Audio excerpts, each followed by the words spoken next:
This is Agriculture Today, and I'm Samantha Bennett with the K-State Radio Network. We're kicking off this Wednesday's program with Josh Ritters, Farm Loan Chief with the Kansas Farm Service Agency. He joins us to discuss the FSA's Guaranteed Loan Program. Also ahead, K-State beef veterinarian A.J. Tarpoff shares insight on the results of a 2-year-long study looking at the impact of shade and limit feeding on cattle comfort. These are results that you're not going to want to miss hearing about. We end with K-State experts Brad White, Dustin Pendell, and Bob Larson for this week's Beef Cattle Institute's Ask the Experts. This week, they tackle a listener's question on what types of waterers are best for cattle in freezing conditions, which of course is a relevant topic being that it's gotten quite cold here in Kansas. That and more is coming up ahead on Agriculture Today.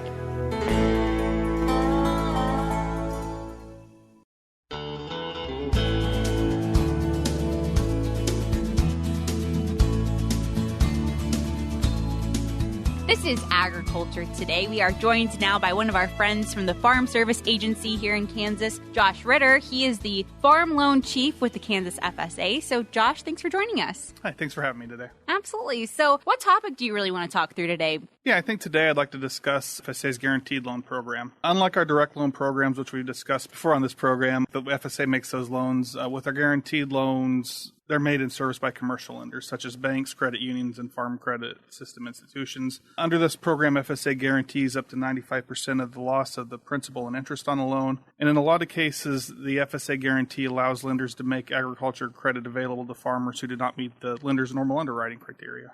Good to know. So what types of loans are available under FSA's Guaranteed Loan Program? Yeah, there are primarily two types of loans available under that Guaranteed Loan Program.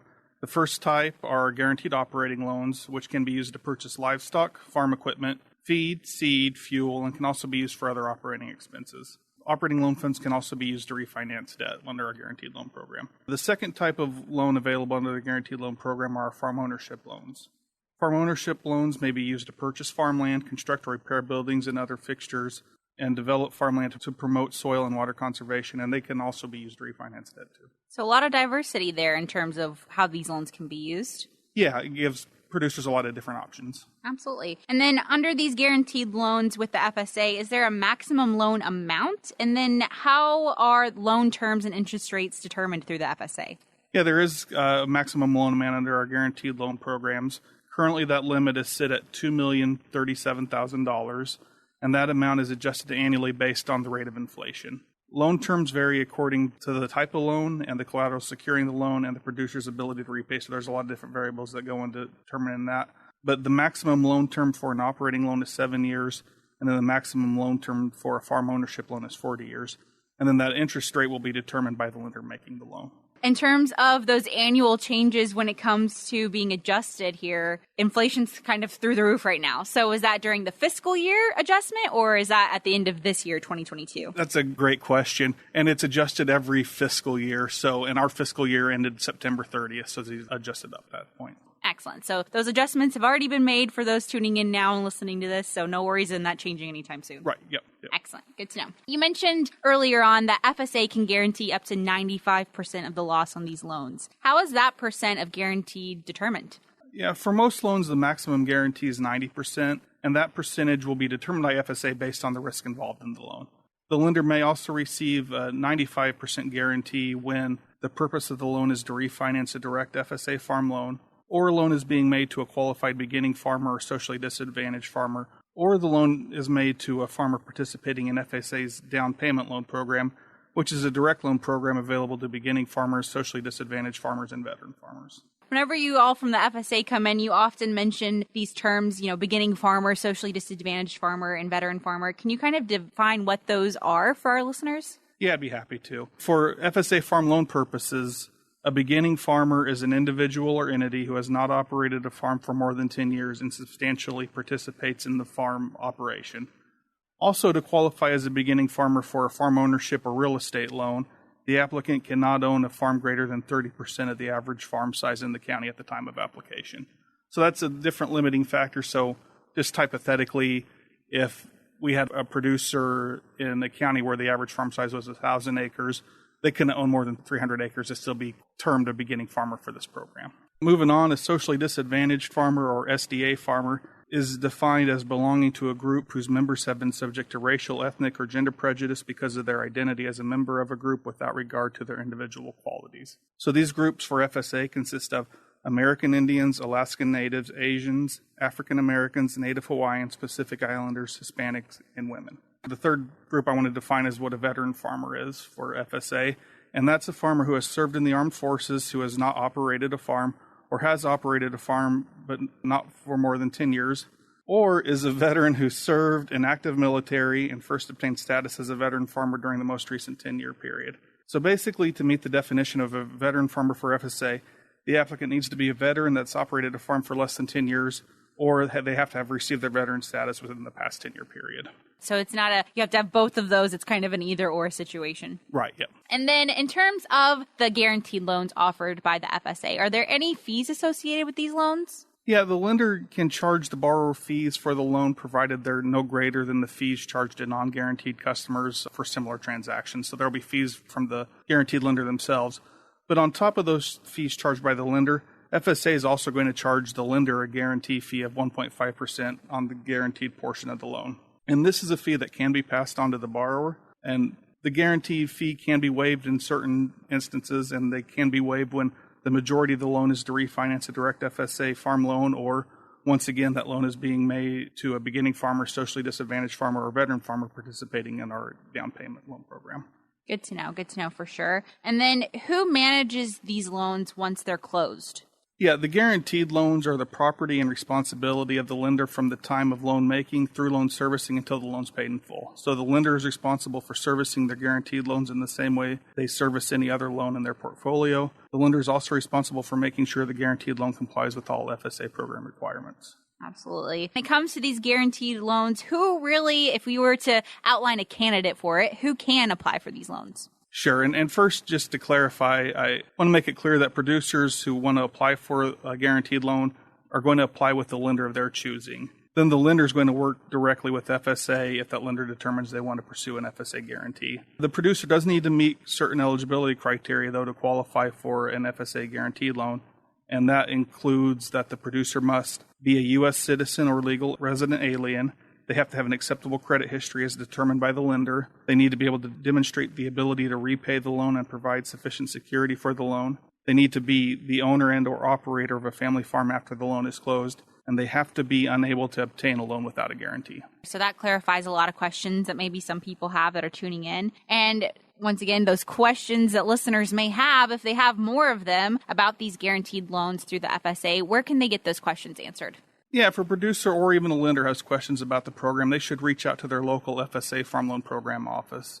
The Guaranteed Loan Program offers a great benefit to both the lender and the producer. For the lender, the program reduces their risk, which in turn makes it more likely that the lender will be able to approve a loan that would fall outside of the normal underwriting criteria. And if a lender is able to approve a more marginal loan with the help of this program, then that means more credit opportunities are opened up for our producers. So I like to think of it as a win-win program for both those parties. Absolutely. Well, Josh, I can't thank you enough for the insight that you've provided and the insight that's always provided by you all at the FSA. I really do appreciate it, and I think listeners do too. So thank you again. Yep, thanks for having me. It's always a pleasure to come on and talk to you. I appreciate that. Once again, that was Josh Ritter. He is the Farm Loan Chief with the Kansas FSA, sharing information about their Guaranteed Loan Program.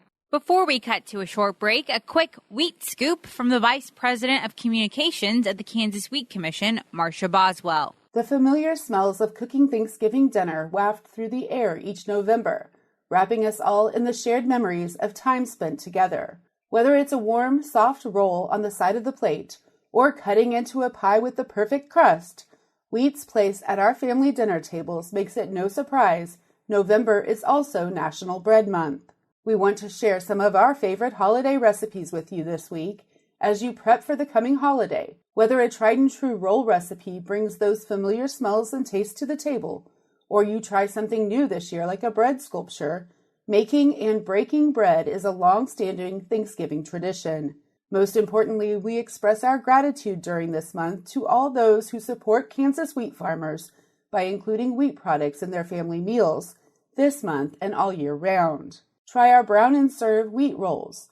No matter how you slice or shape them, dinner rolls are a staple at any holiday meal. This recipe is designed to provide a tasty way to soak up some gravy, be eaten warm and buttered, or even frozen for future use.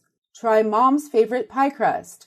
The perfect touch for the Thanksgiving table, this pie crust recipe is perfect for your family's favorite dessert. Pumpkin, apple, chocolate, this crust works for them all. Pumpkin bread. Pumpkin spice is the flavor of fall, and this recipe brings it to the table in a moist and flavorful quick bread. The recipe can also be easily used to make muffins for bite-sized treats. Sweet potato or pumpkin rolls. One of our favorite recipes from the National Festival of Breads, this gorgeous colored roll can be made with pumpkin or one of Thanksgiving's other superstars, the sweet potato. Try Tom Turkey Bread Centerpiece. Feeling more adventurous or have some extra time on your hands? Try out your bread shaping skills with step-by-step instructions on how to make this gorgeous turkey centerpiece that will live up to its Pinterest picture. Check out eatwheat.org for more quick and easy recipes for families with lots on their plate, in addition to answers on wheat production practices and stories of wheat farmers. The Learn section tackles subjects like what is gluten, what are the different types of flour, and what are some of the tools farmers use. Consumers can also get inspired with family activities like salt dough handprint ornaments, gingerbread houses, and wheat decor. And be sure to come back after Thanksgiving for recipes that help you put all those leftovers to good and tasty use. For links to our favorite Thanksgiving recipes, visit kswheat.com. For Kansas Wheat, I'm Marsha Boswell. Once again, that was Marsha Boswell, the Vice President of Communications at the Kansas Wheat Commission. We'll be back with more ahead on Agriculture Today.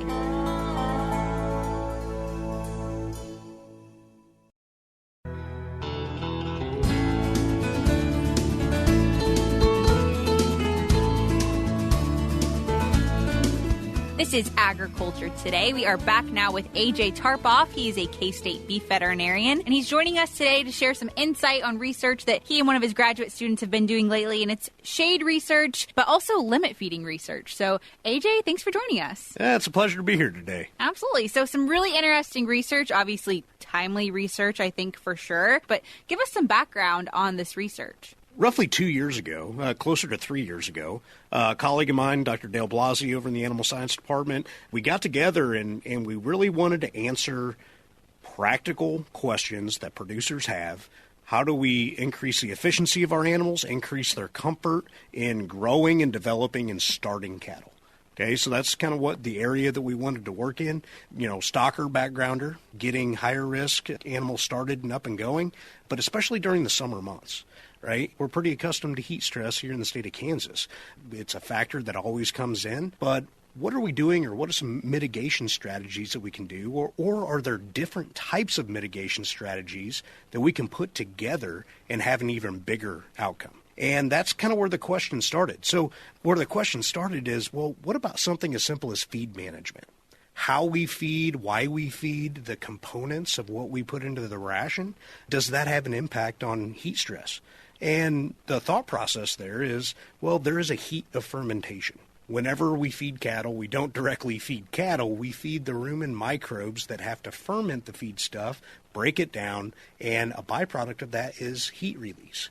So if we feed them a more digestible feedstuff in a limit-fed manner, which Dr. Blasi has been doing this for a number of years at the beef stocker unit. We have some tremendous data that is very consistent over numerous years of the efficiencies and how practical that this limit feeding program can be, but we've never implemented it and look at it, with heat stress.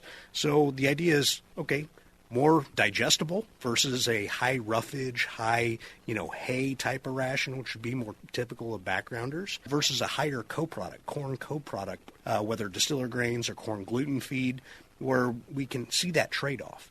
So we wanted to look at that, but also the other blaring question is, hey, what about shade? Shades in different areas of the country are essentially necessary. If you're in deep South Texas, you're in areas of the South, higher humidity, high, solar radiation. Here in the Great Plains, in Kansas, in parts of the Midwest, where we have a little bit drier climate, that it's not necessarily a necessity to raise cattle, but do we see a benefit? And there's not a wealth of information out there for producers to know what those outcomes will be. So we wanted to couple this limit feeding strategy and sunshades and see what the impact is on our cattle. And thankfully, through the cooperation with Strobel Manufacturing to be able to donate some of these sunshades for some of this research, we were able to use 10 of their super shade structures for this. And also, our major funding partner was the Beef Checkoff, the National Beef Checkoff, that we were able to get funding for 2 years to get this information together.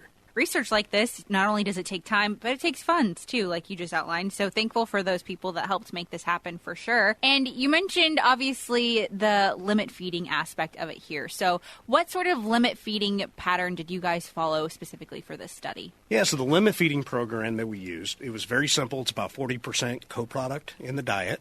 40% corn gluten feed in this circumstance. We were feeding a little over 400 head per summer, so we did this over 2 summers, so we have really good results. And we compared limit feeding, that high co-product, higher energy, high digestible feed, versus an all-you-can-eat buffet of high roughage. So we wanted to look at those 2 distinct feeding practices. The limit feeding, where we're limiting their intake essentially by about 15%. So all they could eat, we limit that down, and we really target our feeding practice by a percent of body weight. So about 2.25% of their body weight, that's what we're feeding them on a dry matter basis. So just rough estimates, it's 2.2% of body weight. That's what we're feeding them. Higher digestible, higher energy product versus a lot of fluff. And if we're talking about hauling feed and hauling energy, there's some efficiencies there. So those are the 2 feeding practices. And what we did is we implemented shade or no shade within both of those feeding regimens. So we were able to have 40 pens. We had 10 reps per treatment. Very well-designed study. Very intensively designed study, it sounds like, too. It was. Yeah. In terms of what was measured, though, obviously lots of different variables go into heat stress and understanding heat stress and seeing symptoms of it play out. So what did you guys focus on? So number 1, cattle comfort. A very good parameter to be able to measure cattle comfort during heat stress events, which these studies began in June. Okay, so June, July, and August, so 90-day feeding during the hottest part of the year. That's when we fed these majority black-hided heifers. They came in weighing about 5.5.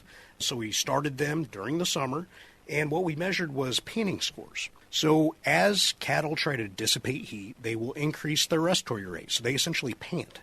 So we had a very strict panning score that each pen, there were a number of animals within that pen, actually had a panning score every day. We have over 30,000 data points that our graduate student collected over those 2 summer months just on panning scores. So that was to measure cattle comfort and their ability to cope with the heat in the environment. Other things we measured, our basic production values, how much they gained, how much they ate, how efficient they were, but we also threw in a different one that we don't often attribute as being super important, but it really is, and that's water intake. We actually put municipal water meters into all of our drinking areas, so we were able to see overall water utilization of each of our pens, which is a really cool parameter to measure, and that's what we're able to show. Amazing. So results-wise, what was the most significant finding, do you think, that you guys found? So a number of different significant findings. One big thing that we found is shade and limit feeding both work. And they work in different ways. They're additive, but they don't need each other to have effect by themselves. Just average daily gain, our basic production parameters. We increased the average daily gain in shaded pens by up to 7%. So 7% increase in average daily gain by utilizing shade, okay, regardless of feeding. Now, if we look at the feeding, if we limit feed versus the ad lib all you can eat, we saw increases in average daily gain by 4%. Wow. So those are big numbers. That's real. The efficiency of these animals, we were able to increase efficiency. So every pound that they ate, did they convert it into pounds of live animal more efficiently? Yes, by both using shade and using limit feeding independently. So shade, we increase feed efficiency by 3%. Limit feeding, this goes right along with Dr. Blasi's research over the last several years, increasing feed efficiency by about 30%. Now, that's because it's more digestible, but it's a lot more energy. So it's corn and corn product based rather than roughage based. Sure. Okay, so that actually makes sense. So it sounds like a big number because it is, but that's real. Then water. Water, by utilizing shade, we can reduce the intake on an individual basis by over a gallon a day. So we're feeding 500 head. We feed them for 100 days. That's each individual animal, not on a pen basis. So it's a huge amount. So we reduce it by limit feeding. We also reduce it by the amount of shade. So when we look at water as a sustainable practices to conserve all the resources at hand, water being the most important in the ruminant animal, that's huge. The animals that, utilizing these two management programs with shade and limit feeding just consume less water. They don't need as much to be able to digest and be able to perform. And then finally, panning score, animal comfort, kind of the big reason why we wanted to do this is we have significant reductions in panning score with utilization of shade. Shade is a wonderful tool to be able to reduce the negative behaviors of coping with heat stress. We see that relief, and that's a big player. The other side effect of limit feeding, okay, let's talk about limit feeding and the environment for a second. And I'm talking the pen environment. I'm not talking about the big scheme. I'm talking the pen itself. When we use limit feeding, we can reduce fecal output, so manure production, by 50 to 60%. So every load of feed that we're bringing in, more of it stays in the animals, and we don't have to clean it up out of the pen. A side effect of that during the summer months is we don't have to clean the pens as often, but we have less humidity buildup, less manure buildup within those pens, so the microclimate of that pen surface is actually more advantageous during the summer months for these cattle to grow and develop. Absolutely. I mean, that makes sense. You're increasing the digestibility, so, less output. That makes total sense in terms of when you think about it that way. So that's awesome. So you talked a lot about the results separately in and of themselves. Was there any compound effect that you found between both added shade and limit feeding? They were combined? Yeah. So when we combine those, we do see some additive effects, but they act independently. So if you just use shade, you're going to see an impact. It's reliable. We found that over 2 years. If you use limit feeding, you're going to find those positive benefits regardless if you use shade or not. When we couple those together, a great example is water. I talk to a lot of producers all over the state. It's like, what do you pay for water? Well, I got that pond. I pump out of this well. Well, have you ever had issues with that? Well, yes, we have periods of drought. We have some of these concerns. Water is a resource that we need to protect. So I use our beef stocker unit as an example. It's hooked up to rural water. We actually have a tangible cost we have to pay to be able to water those animals. And right now here in Riley County, Kansas, just from the Kansas Rural Water Association, cost of that water is about $212 per 20,000 gallons. It's like, oh, we get a ton of water for only $212. Well, they are consuming water every day of the year. So for that example, let's just use 500 head over 100 days. And we're using the raw comparison of the ad libitum, all you can eat, no shade.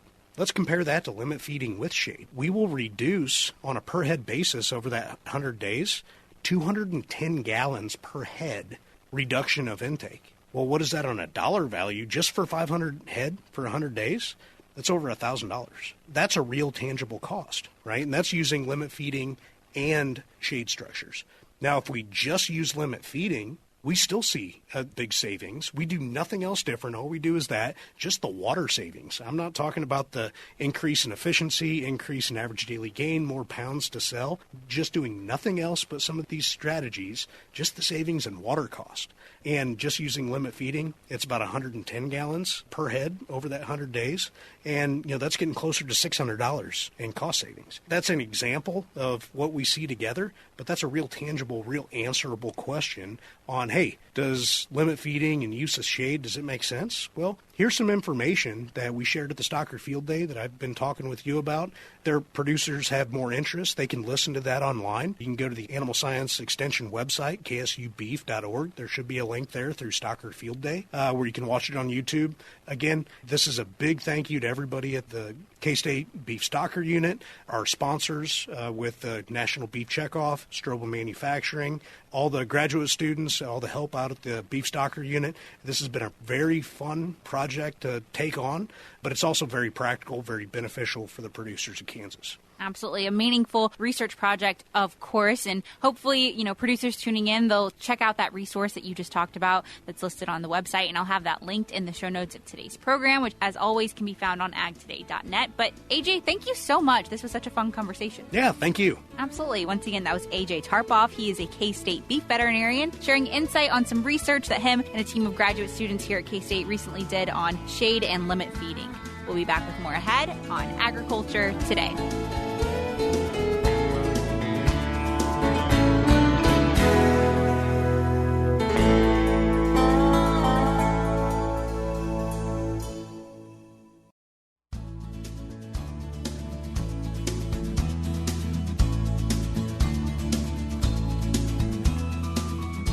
You're tuned back in with Agriculture Today, and we're ending today's programming with the Beef Cattle Institute's Ask the Experts. This week, we are joined by K-State experts Brad White, Dustin Pendell, and Bob Larson. Hi, welcome to Beef Cattle Institute's Ask the Experts. I'm Brad White, and with me today is Dr. Dustin Pendell, ag economist. Hi, Dustin. Hello, Brad. And Dr. Bob Larson, veterinarian here at K-State. Hey, Brad. So happy to have you guys with me today because we've got a listener question. You'll get a chance to answer and respond, and as you do, you'll each get points for your answers. And today's question is a really good one. It's from a listener who asked about wintertime water solutions. And they said, what's my best bet for waters that will get me through a freezing cold winter? Looking at options of geothermal waters, electric waters, or just the standard stock tank or pond. Dustin, you get up first. First question is, how much labor do you have? Do you have kids that can go out every morning and break it? Are you also okay with them occasionally maybe swinging the axe, breaking the plastic tub? I've heard that. Yeah, it could happen. It could happen. It could happen. So obviously growing up, we started with the plastic tubs. We had to go out every morning. Spent a lot of time. It was cold. Maybe breaking ice in a container. Eventually we switched to the geothermal units, and that was like the greatest thing ever. But your question on labor is actually accurate. Because the least expensive to get started is just a stock tank and a hose. But that does have more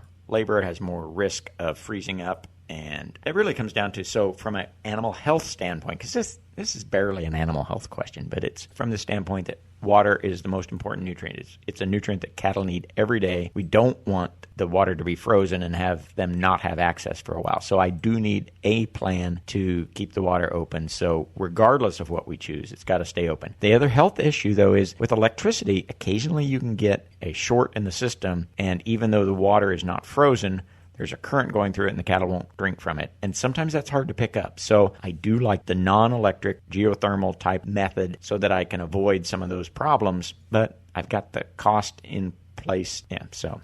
No, there's definitely, you've got to take some time and dig, and there's a cost to the geothermal. The trade-off, though, is how much time are you going to save yourself? How much time do you have to go out and break ice? Which I guess my one question is, where do you live? How often is it going to freeze, and how thick is it going to How much of a hassle is it? Yeah. Well, and then the one other thing that concerns me a little bit about the geothermal is a lot of times it's a relatively small access point. And so not a lot of cattle can drink in a day. It needs to be sized appropriate for the number of cattle that have to drink. So in those situations, a big tank is the easiest to get a lot of cattle to at the most. So there's really some trade-offs here. But the bigger the tank, the more surface area to freeze. Yeah. So what's your recommendation? So my recommendation would be, number one, I'd want to know where they live. Because if you're talking, southern Missouri versus northern Illinois, that's some difference. And then also the other thing would be, how much labor do you have? How much time do you want to invest in a morning before work? Because, like you said, water is critical. You have to get out there. You're going to have to break that. And so those would be my two questions for them. And my answer would depend on where they live and how much labor do you have? Bob? So I would say if I live in an area where a frozen water source is likely to happen multiple times in the winter, if I don't have a plan, I would use, I would like the freeze, the geothermal type. It would be my preference, although I could think of a situation where I would pick any of the above. But I'm going to go with that one. That would be my preference. If I had to pick one, I would probably pick that. It is going to cost a little more upfront, but it's going to save you in the long run. And I don't have to worry about the possibility for electricity going out, which then would defeat the purpose of my electricity. You guys were on fire today. You were back and forth. Good discussion. I think good pros and cons on all those. Bob, you had a little trouble kind of pinning down, making a decision. My scorecard has you at 7. Dustin, who was perfectly willing to ask personal questions like, did you have kids? Where do you live? Send me your address. I'm not sure all of those are appropriate, but it ended up getting him 9 points on the day. So thanks for the information, and I agree. I think any of those could be good choices. Thanks for joining us, and as always, you can send your questions for our experts into bci@ksu.edu. Once again, those were K-State experts Brad White, Dustin Pendell, and Bob Larson answering a listener's question on the best watering options for freezing conditions. That concludes today's programming. We'll be back with more tomorrow on Agriculture Today.